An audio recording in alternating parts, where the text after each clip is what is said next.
it's Chris. We need you to help Mythcreant survive the webpocalypse by becoming a patron. And if you join Pegasus tier or above by August 4th, you'll get a one-on-one Zoom session with me. I look forward to meeting you. Just go to patreon.com/mythcreants to join by August 4th.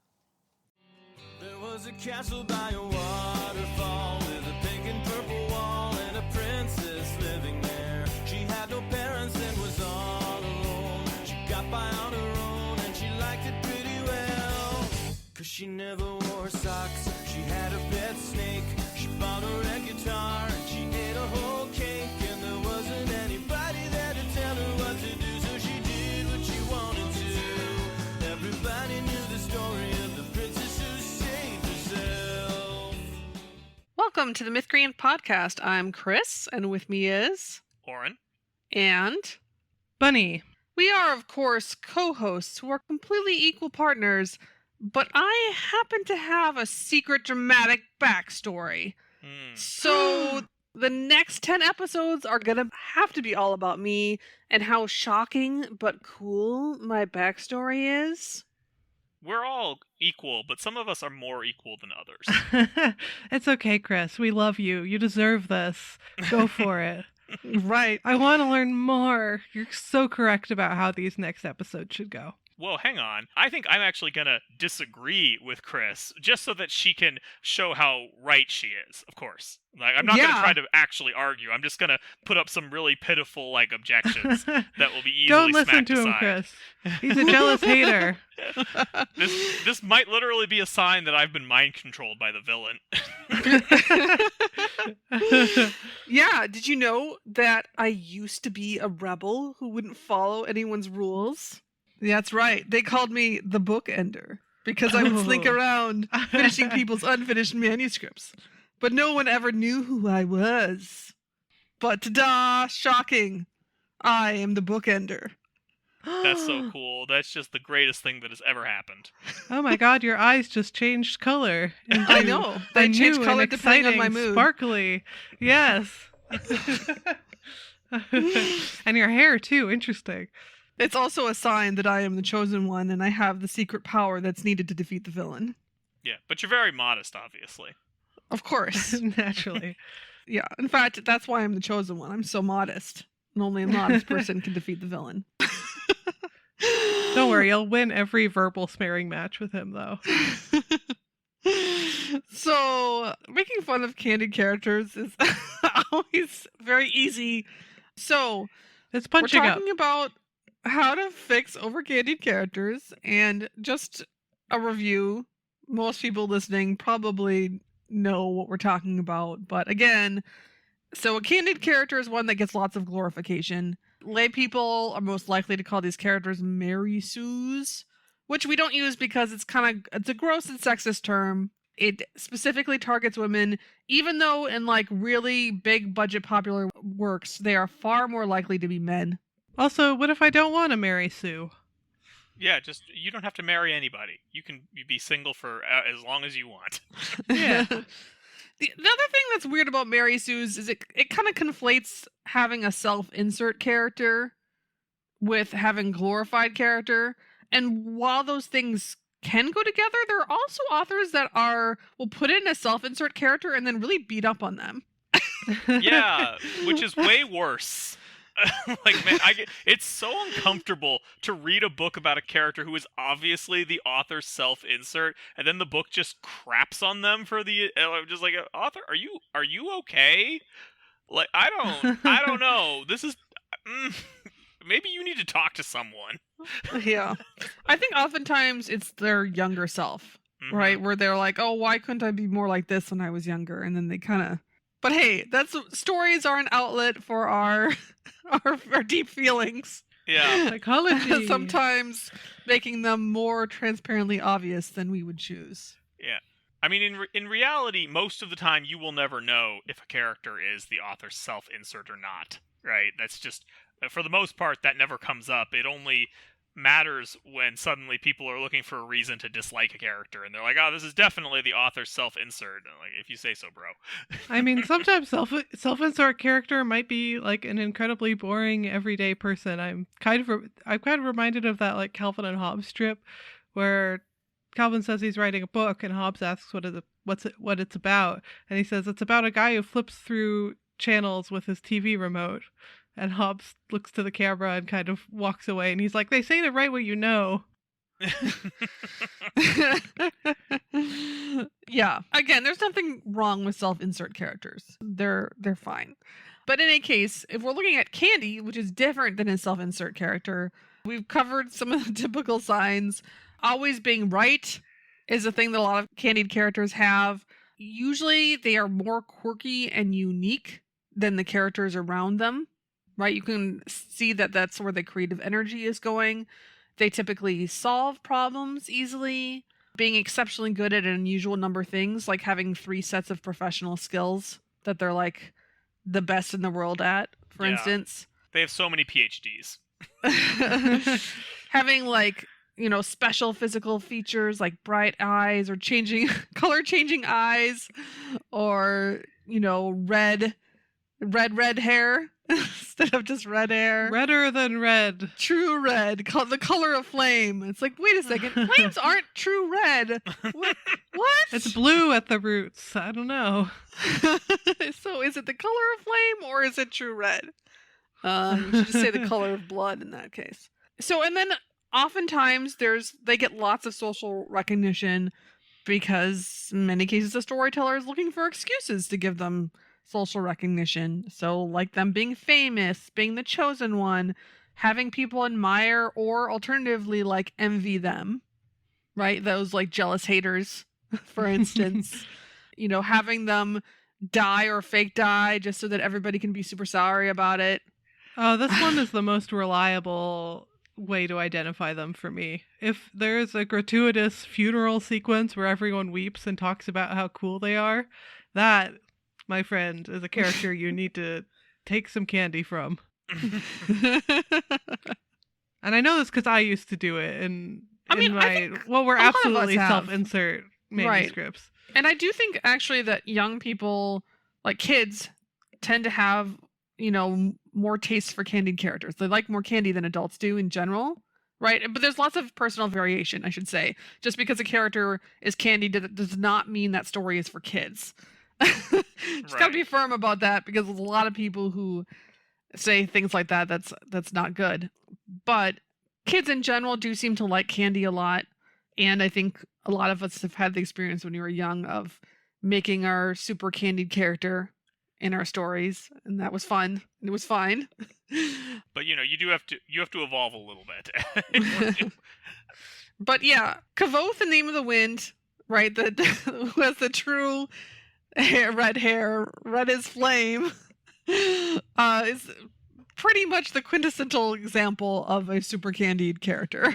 And yeah, so candy is not bad altogether. It's just, once you get to a certain level, it can start causing a lot of problems, especially in the beginning of a story if it's the hero. But it also can be very, very enjoyable because it's a way of getting vicarious validation, right? Which is a very powerful form of wish fulfillment.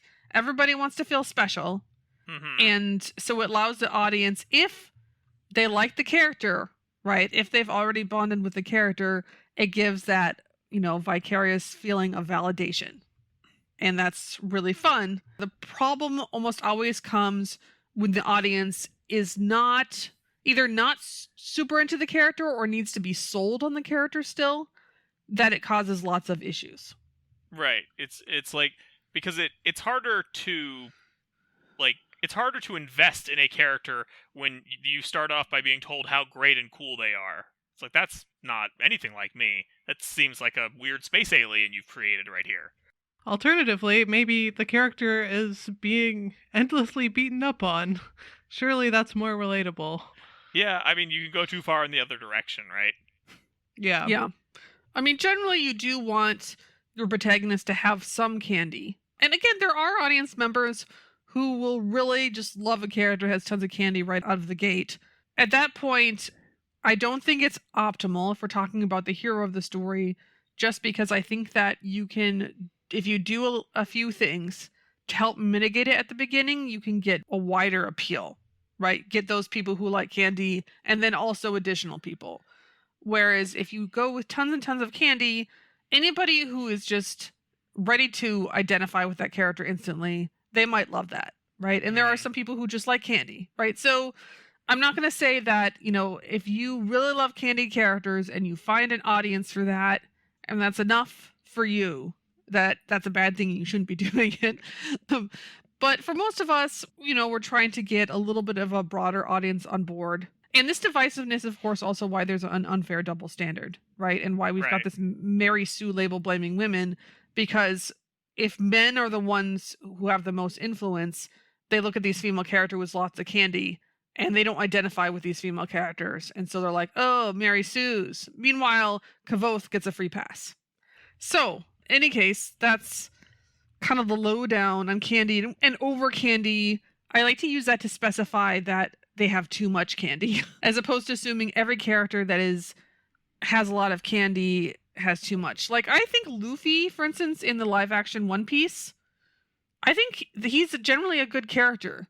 He has a lot of candy, but it's kind of kept just under wraps enough through most of the show. At the end of the first season, I think it goes a little too far. Yeah, he just becomes too much of an unstoppable badass, and you're just kind of left wondering, why are the other characters here? Like, why did they bother to get out of bed that day? Every day can't be Halloween.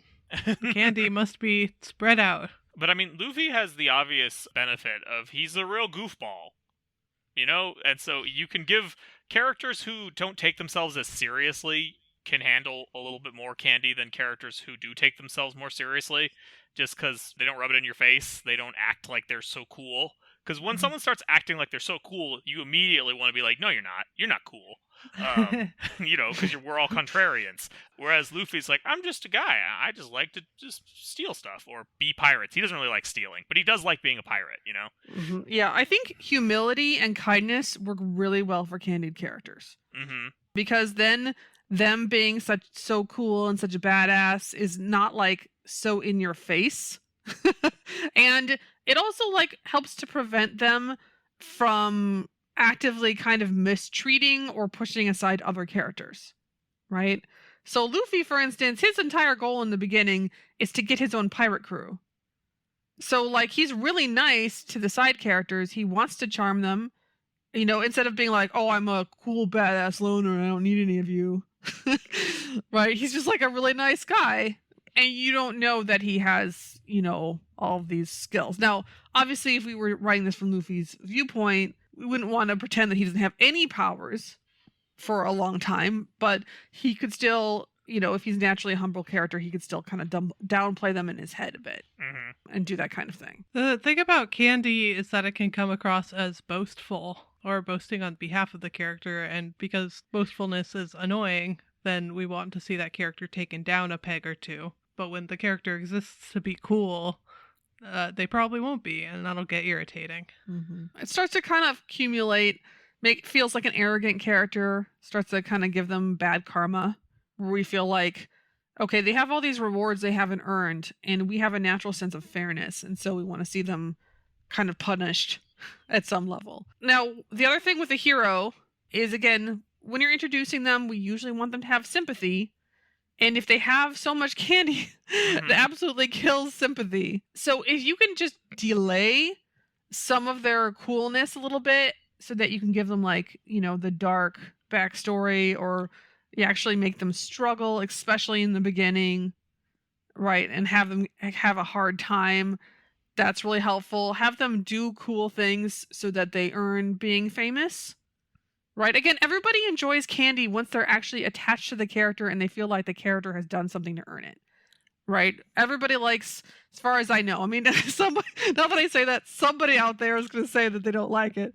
But in general, if you watch this underdog character struggle and then they do something cool and they earn a cool new title, right? Yeah. And get some little hero worship. We usually all enjoyed that because at that point we've had time to get attached to them. We've seen them as an underdog first, and then we've seen how much they've done to earn people admiring them. Yeah, and you'd be amazed like how much of this problem you can head off by just having your character earn their victories and have to work hard or demonstrate perseverance, cleverness, or sacrifice, right? Like that those if you can have them demonstrate those things, their wins will just be more natural and they will not feel like you're just making them seem cool. And on the one hand, that seems obvious, but on the other hand, it turns out it's kind of hard to do. So I can see why authors struggle with it. Yeah. And of course, there's the tension issue too, right? Because if you have a character that always gets everything right, is never wrong, and shows off by solving problems really easily, then pretty soon your tension is gone. And so there's a whole trick. If you have a super candied protagonist, right, a lot of times making them a fish out of water. So, okay, yes, they are the most baddest of fighters in the entire world, but this time they have to do diplomacy. Or another thing that I see frequently with characters that people really want to have tons of candy is they give them a curse. Because that's like a way of tricking your brain. No, this character is inherently the most specialist of characters that ever was, but they just happen to be under curse right now. Yeah, we'll get back to that later. Don't worry. But yeah, this is like, for instance, used in Owl House. Oh man, what's her name? Ida? Yeah. Yeah. So Ida is way too candied in the first season of Owl House, but she has a curse, and that kind of starts to take over and reduce her power level by the second season. Right, and so then she's more kind of balanced out. I gotta be honest, I was impressed and amazed that happened. Like the first season, Ida just does everything, and I just assumed that was going to be the state of affairs for the rest of the show, but no, they actually fixed it. And I could have done that earlier, but better late than never. One reason these characters so seldomly get fixed is because the reason they have so much candy is because they're the storyteller's favorite character. Yeah, and there's the storyteller just isn't on the same page as the audience because it's their own character and they love them. Right. And a big one to think about is where does this put the character in relation to everyone else? Because it gets much worse when it seems like this character is overshadowing others. So like if your character is kind of on their own and solving problems, and they're the only one who does that sort of thing, it's not as big of a deal. But if you give them like a team, and we're like, yeah, you're a team of cool martial artists, but like anytime there's a martial arts fight, only your protagonist ever really does anything, then, there's your problem, right? You gave them a team, they actually have to matter. Yeah. So it's also worth talking about different roles, okay? So the protagonist, the nice thing about having a protagonist that's candied is that is the character that people are supposed to be attached to anyway, right? You want that character. So giving it candy to some level does align the interests of the audience with what you like to do. The problem is just the beginning, mostly, right? There can be problems later, but the beginning, especially when you need to get them attached in the first place, and candy can stop that from happening. But then there's other characters in the story that can also have too much candy. Candied side characters who are not, particularly those who are not love interests, I think is usually the worst situation. Yeah. Because if they're a friendly character, right, they're an ally, again, this is exactly the Ida situation, right? And why it causes so much issues is because they want to help the protagonist, and now because they're candied, they have tons and tons of powers, and that's where they oftentimes push the character that the audience is supposed to like the most aside and just takes over. And I think that is extra likely to create resentment. I do think sometimes I have seen candied mentors that did okay, though. I mean, Ida, once she's leveled down, but in the Raxora books, right, I think there's a candied mentor that's really powerful in those books too. But like Martha Wells finds ways to kind of like, toss, his name is Stone, to get him just to go away for a while so that problems can happen. Yeah. But it's kind of like the Gandalf problem, right? Gandalf is super powerful. In The Hobbit, he has to go away every single time they get into trouble. I mean, that's kind of Kelsier in the Mistborn book 1, where he's, very good at fighting and stuff, but he needs a team. like he's charismatic and he's good at fighting, but they're trying to incite a revolution. And he's kind of made himself the figurehead of that because his ultimate plan was to become a martyr. So he's got to like, you know, make himself larger than life. And the other characters tease him about this and like are suspicious of him over it and stuff like that. But the book is very obviously like, you can be as cool and good at fighting as you'd like, but you need someone on the inside. You need someone gathering the troops. You need someone, you know, attending the balls and turning nobles against each other and so forth.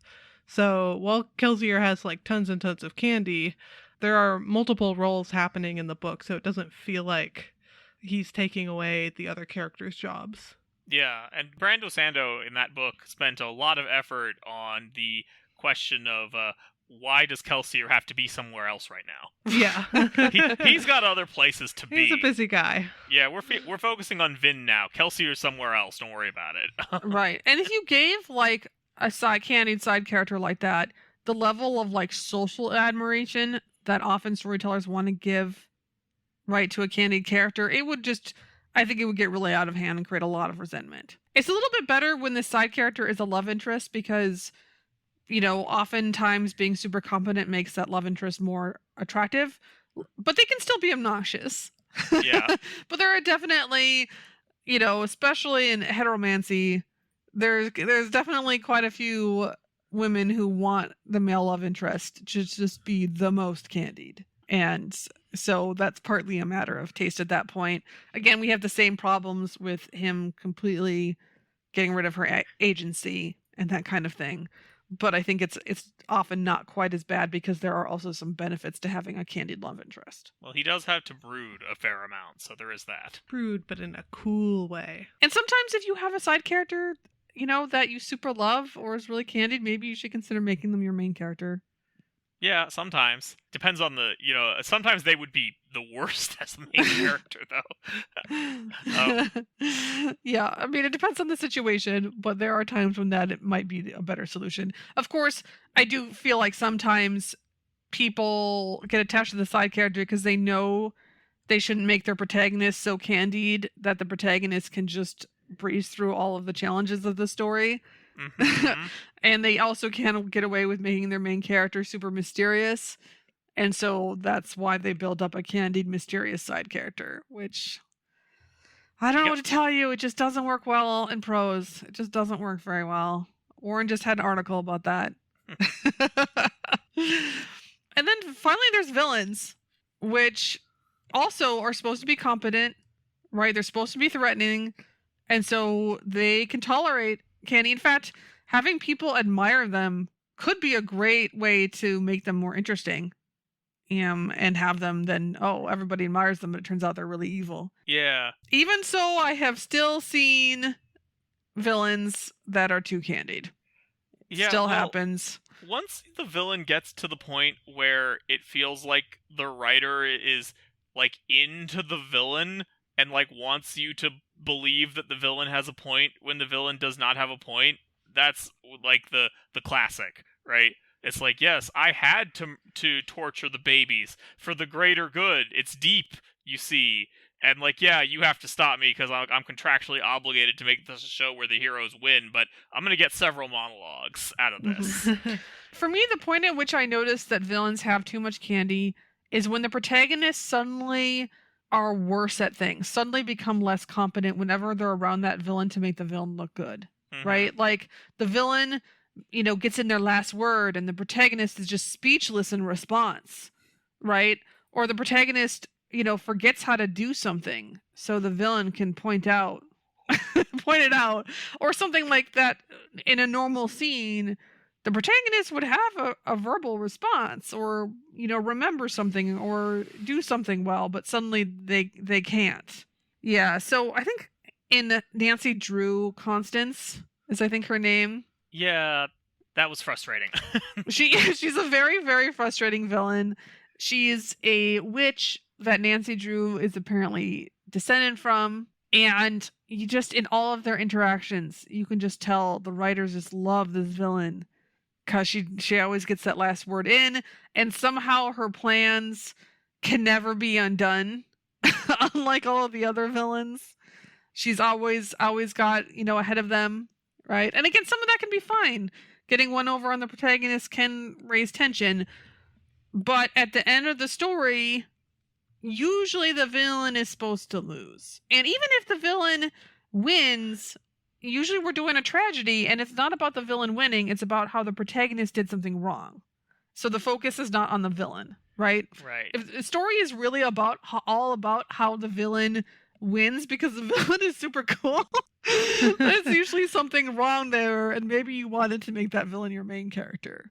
Right. Well, and in the case of that character specifically, Constance, yeah, the part of the issue is that the writing for Nancy Drew kind of goes steadily downhill as the show continues. And by the time of Constance, it's just not very good.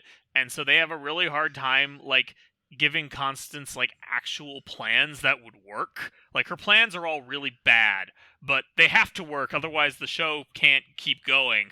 And so they just kind of work anyway. And so you can tell that, like, this is not a good plan, and it's just succeeding by authorial fiat, and it's annoying. And it makes you feel like they're saying the character is cooler than they actually are.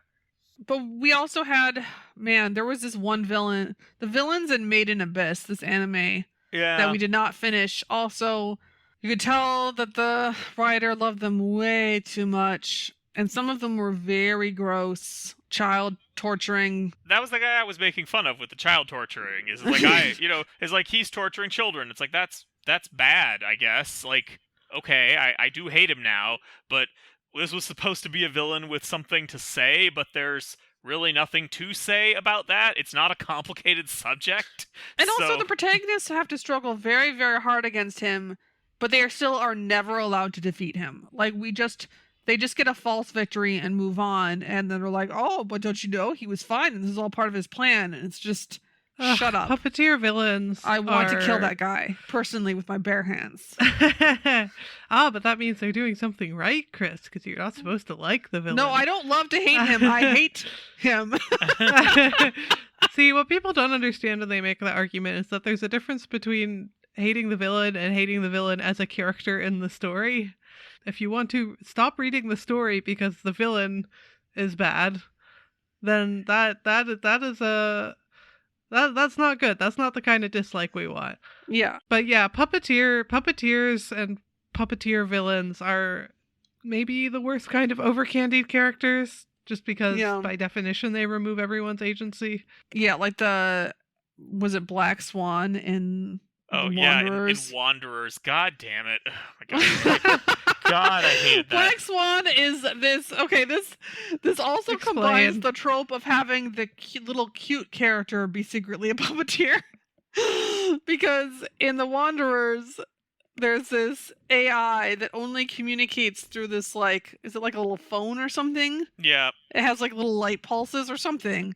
And it's like clearly designed and fashioned in a way where it's supposed to be cute. But we could tell, like, almost immediately from the beginning of the story that this Black Swan was a puppeteer doing everything. Look, it's an AI called Black Swan. And of course, author loves it.